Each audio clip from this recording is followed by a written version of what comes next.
शारदीय नवरात्र की दुर्गा नवमी के दिन व्रत रखने वाले साधकों ने माता सिद्धिदात्री की पूजा अर्चना कर मां दुर्गा के 9 स्वरूपों की प्रतीक कन्याओं को सामूहिक रूप से भोज कराकर अपने व्रतों का समापन किया। माना जाता है कि माता सिद्धिदात्री की पूजा के बाद ही नवरात्र व्रतों का उत्तम महात्म्य प्राप्त होता है। शहर के प्रसिद्ध तालिकापाड़ा स्थित दुर्गा मंदिर में सोमवार तड़के से ही साधकों, श्रद्धालुओं, महिलाओं व बच्चों की भीड़ रही। इस पावन अवसर पर मंदिर के पुजारी जनार्दन पांडे ने मंत्रोच्चार के साथ विधि विधान से हवन और पूर्णाहुति संपन्न करवाया।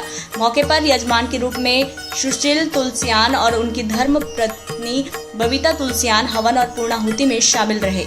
हवन और पूर्णाहुति संपन्न होने के बाद माता सिद्धिदात्री की महाआरती की गई, जिसके बाद महाप्रसाद का भोग लगाया गया।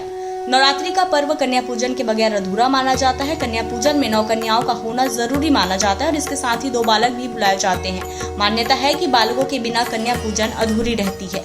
9 कन्याएं जहां मां दुर्गा के 9 स्वरूपों में मानी जाती है, तो वहीं एक बालक भैरव और दूसरा बालक भगवान गणेश के रूप में पूजा जाता है। भगवान गणेश प्रथम पूज्य देव हैं। किसी भी शुभ कार्य से पहले उनकी पूजा की जाती है। वहीं भैरव बाबा को मां दुर्गा का पहरेदार माना जाता है। इसी क्रम में दुर्गा मंदिर कमेटी की ओर से 9 कन्याओं और 2 बालकों को मंदिर परिसर में बुलाया गया। इसके बाद उनके पैर धोकर कुमकुम अक्षत लगाते हुए कन्याओं को चुनरी ओढ़ाई। सभी को प्रेम भाव से भोजन कराने के बाद उपहार देकर उनके पैर छूकर उन्हें विदा किया गया। मां दुर्गा के 9 स्वरूपों में 9 कन्याओं और 2 बालकों को प्रेम भाव से भोजन कराने के बाद उपहार देने से मां दुर्गा प्रसन्न होती है और भक्तों की हर मनोकामना पूर्ण करती है। इसके बाद सामूहिक महाप्रसाद वितरण समारोह का आयोजन किया गया। इसमें सेवक महेंद्र अग्रवाल की देखरेख में ये कार्यक्रम किया गया।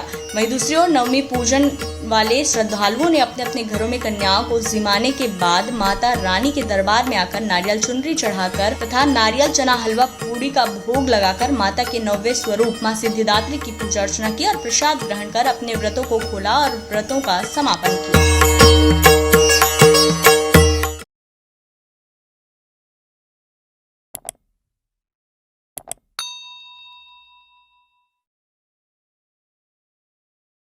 For more updates, subscribe to our YouTube channel nationupdate.in.